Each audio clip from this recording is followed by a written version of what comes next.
Obrigado. Professor Clóvis Nunes.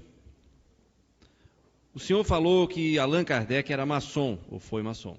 Pergunto, como pode um espírito tão evoluído fazer parte da maçonaria, onde sabemos que ali estão os espíritos mais rudimentares, materialistas, egoístas, ateus, etc.? A pergunta demonstra um desconhecimento total da maçonaria. Primeiro passo, primeiro desconhecimento absurdo. Ninguém entra na maçonaria se for ateu. Você só é maçom, só é iniciado na maçonaria se você crê em Deus. Se não acreditar em Deus, não entra na maçonaria. Veja que é o preconceito, né? A instituição é estigmatizada. O espiritismo também foi estigmatizado. A maçonaria é instituição de classe, gente. Tem nada a ver com coisa ruim. Os maçons todos são homens de bem. Um dos princípios da maçonaria é a família. Eles todos são filantrópicos. Onde tiver uma maçonaria no mundo, tem filantropia. Tem escola, tem instituição para amparar cegos, deficientes físicos. Eles são beneméritos da sociedade. Grandes revoluções históricas foram feitas pela maçonaria. Grandes seres foram maçons. Mozart foi maçom. Simão Bolívar foi maçom. O grande cubano, maçom, que foi responsável, e um professor fantástico, José Martí. E quando Cuba se libertou, ele disse a grande frase do mundo. Quando perguntaram a ele se ele estava feliz com a libertação da independência de Cuba, ele disse não. Minha pátria é a humanidade. E onde tiver uma nação opressa, eu não estarei feliz enquanto ela não encontrar sua liberdade. Andrada, o responsável pela Inconfidência Mineira, foi maçom. Leon Denis, o grande filósofo espírita, foi maçom até a sua morte. No Brasil, tem milhares de espíritas maçons. Muitos maçons. A maçonaria é a reunião, um encontro que reúne as diferenças. Tem católicos, protestantes, muito poucos, mas tem, espíritas, tem padres maçons ativos, empresários, tem judeus maçons. O único critério exigido para você entrar, crer em Deus. A maçonaria não é ateia. Então, isso é um mero preconceito. Allan Kardec foi maçom antes de ser espírita. O fato é que antigamente no século XIX, aí vai o período da cultura, os maçons tinham um codinome. Eles tinham um pseudônimo. E não se apresentava com o nome original. Do mesmo jeito que Dom Pedro I foi maçom, e a maçonaria foi responsável pela independência do Brasil, foi tudo arquitetado lá, como a revolução também da Bolívia e outros grandes feitos da humanidade, foram conspirados na maçonaria. Tiradentes foi maçom. Tomás Antônio Gonzaga foi maçom.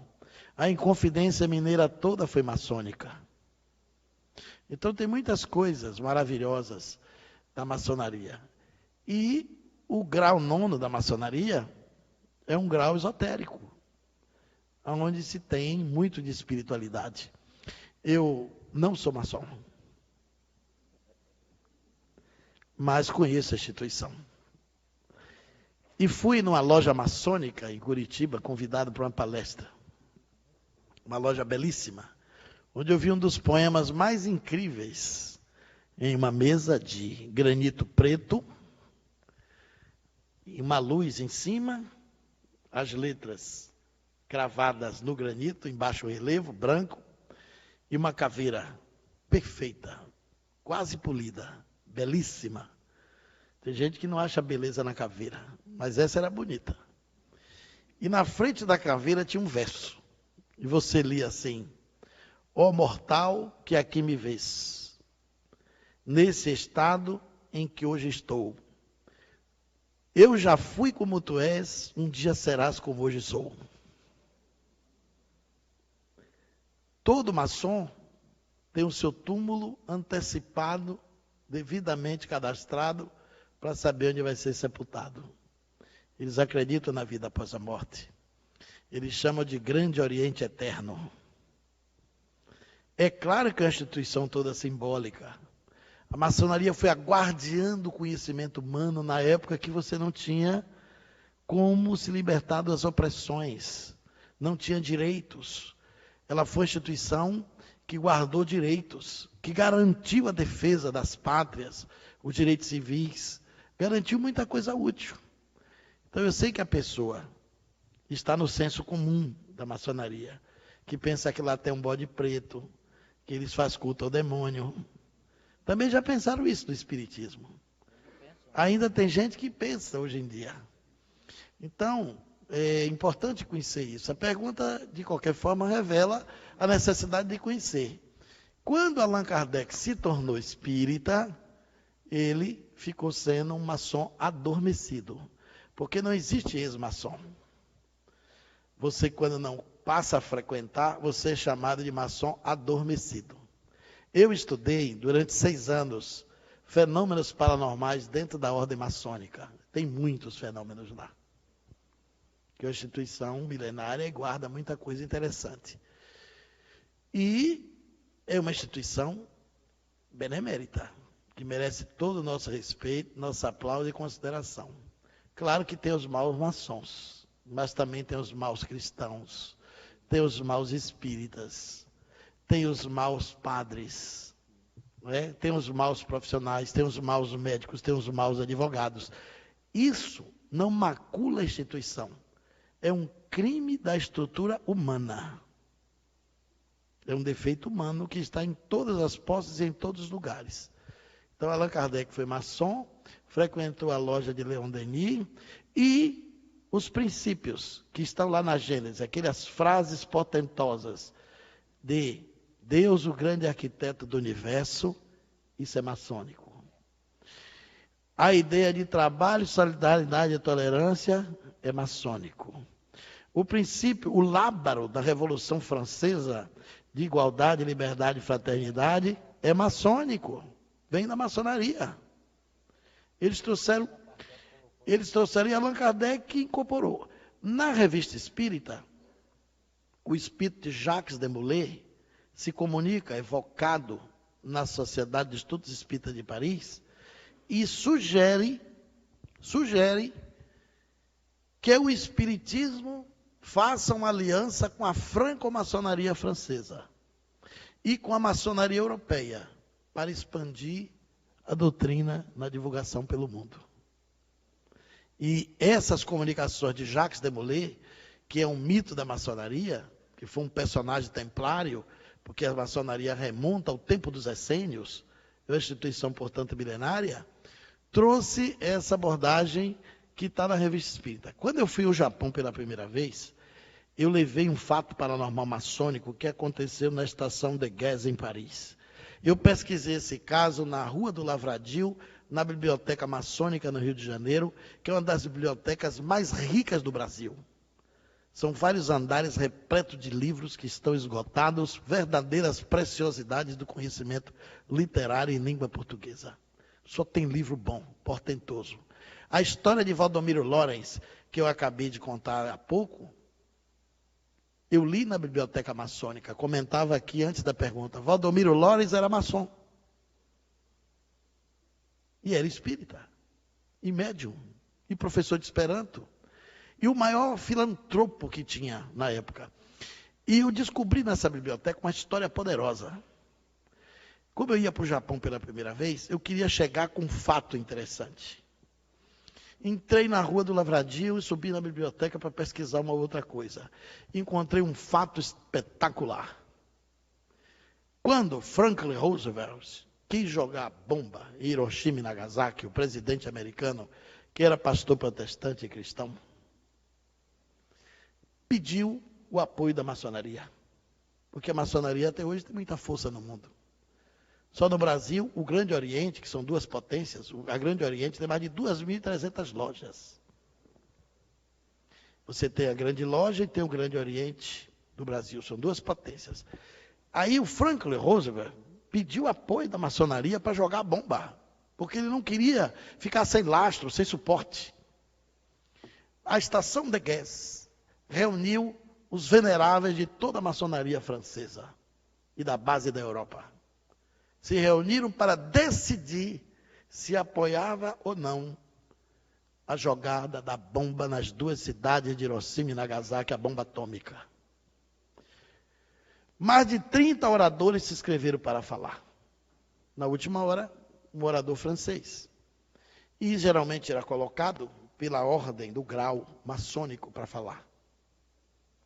Esse homem tinha um grau elevado e 2 oradores pediram venha para falar depois. Acabou que ele foi sendo o segundo orador. Ele falou durante 35 minutos. Todos os oradores suspenderam a palavra. A maçonaria foi contra a bomba. Ninguém precisou falar mais nada. O silêncio foi sepulcral. Feria todos os princípios maçônicos. Matar. Explodir bomba num povo inocente, matar civis. Os princípios maçônicos são todos princípios pacifistas, de fraternidade universal. Quando esse orador terminou, teve um jantar maçônico. Procuraram o homem. O homem desapareceu. Sumiu. 2 secretários da loja do outro dia foram mexer nos arquivos e viu um livro. No livro tinha uma fotografia, uma pintura. E era o orador. E foram mostrar o venerável da loja. Olha aqui, o orador de ontem. Ele disse, impossível. Será que foi ele mesmo? Ficaram na dúvida. E o rapaz disse, foi eu que fiz a inscrição dele. O orador se chamava Conde Saint-Germain. Estava morto há muitos anos. Ele se materializou dentro da maçonaria, fez um discurso de 35 minutos e estagnou o apoio da bomba atômica do Japão. Eu abri minha conferência com isso. Na plateia tinha 2 maçons. A maçonaria estava chegando no Japão naquela época. Esses 2 maçons me levaram ao encontro do Dr. Hiroshi Motoyama, diretor da Universidade de Ciências Humanas, que também era maçom, um grande cientista japonês. Então a gente tem que ter muito cuidado para não embarcar na onda do ouvir dizer. Porque durante muito tempo os espíritas também faziam parte com o demônio. Na época do regime militar, os militares obrigaram os centros espíritas a ter livro de presença, e até hoje tem centro antigo que tem o por vacina. Aquilo é porque os militares receberam a queixa que os espíritas eram comunistas. Foi a cruzada dos militares espíritas que impediu que a ditadura fechasse todos os centros espíritas do país. Muito centro espírita foi apedrejado no começo do século, inclusive lá na Bahia, nos anos 40, 50, porque dizia que a gente evocava Satanás. E até hoje tem gente que pensa que o espiritismo e macumba é a mesma coisa. Então, a maçonaria é uma instituição benemérita. E Allan Kardec, depois da doutrina espírita, não frequentou mais a maçonaria, não porque ela fosse uma instituição equivocada, mas por causa dos afazeres, das obrigações, ou porque no espiritismo ele se descumpriu do dever de seguir os símbolos. E a maçonaria tem rituais, tem símbolos, tem paramento. E o espiritismo não tem símbolo, não tem paramento, não tem nenhum tipo de ritual, não tem hierarquia, não tem rituais. Começou a ficar incompatível com a doutrina mais elevada, mais alta que ele percebia com a filosofia e as suas pesquisas com o conhecimento espírita. Desculpe eu ter avançado na hora, mas eu roubei 30 segundos de Zé, 1 minuto do professor e os 15 segundos dele que ficou para trás.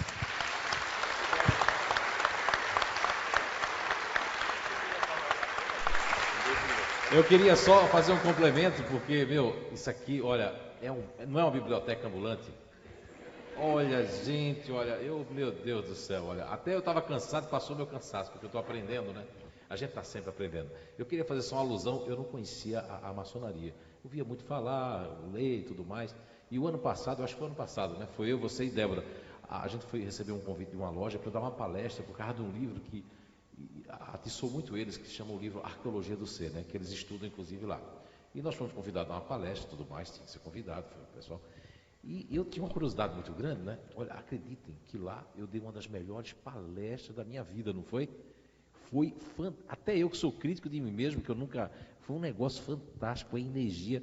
Meu, aquilo ali, aquelas pessoas estudando, eles estudam, eu não vi nem bode preto que me disseram. Não é? Eu não vi ninguém dizendo que tinha que matar uma pessoa, pelo menos por mês, né? Não é? Desencarnar ninguém. Não tem nada disso, é tudo que o professor Cláudio falou e eu me senti muito bem lá. Isso é uma grande verdade, mas é um mito que as pessoas criam, não é? Eu tenho um irmão meu que é evangélico, que ele diz que a maçonaria é coisa do demônio, do diabo. Nem sabe que a maçonaria faz tanto bem, né? Às vezes até os próprios evangélicos, né? Foi muito bom. Bem, eu também já fiz diversas, né, repetindo, palestras de maçonaria. Venho de uma família maçom. Meu pai é maçom, fui dirigente de maçonaria no Grande Oriente, e também nunca vi na minha casa nada que fosse bode preto, né? Aliás, na realidade, o bode preto já é expiatório mesmo, viu? Eu não poderia ser ingrato com a maçonaria. Eu recebi já inúmeros convites na minha vida para ser maçom, mas devido à questão da seriedade que representa, eu convivi 35 anos com um maçom, grau 33, foi diretor de loja. Eles não chamam as esposas dos amigos, eles chamam de cunhadas. Quer dizer, eles são realmente beneméritos, fazem trabalhos maravilhosos, e foi uma das pessoas que eu tive a felicidade de conviver 35 anos, e foi uma das pessoas mais amáveis que eu conheci. Fiz várias conferências na loja dele, e fiquei impressionado, porque quando eu cheguei lá, a primeira coisa que eu vi foi o Aleph hebraico e o Taf, que é uma expressão que está lá em Isaías: eu sou o princípio e o fim, como está no Apocalipse, o Alfa e o Ômega.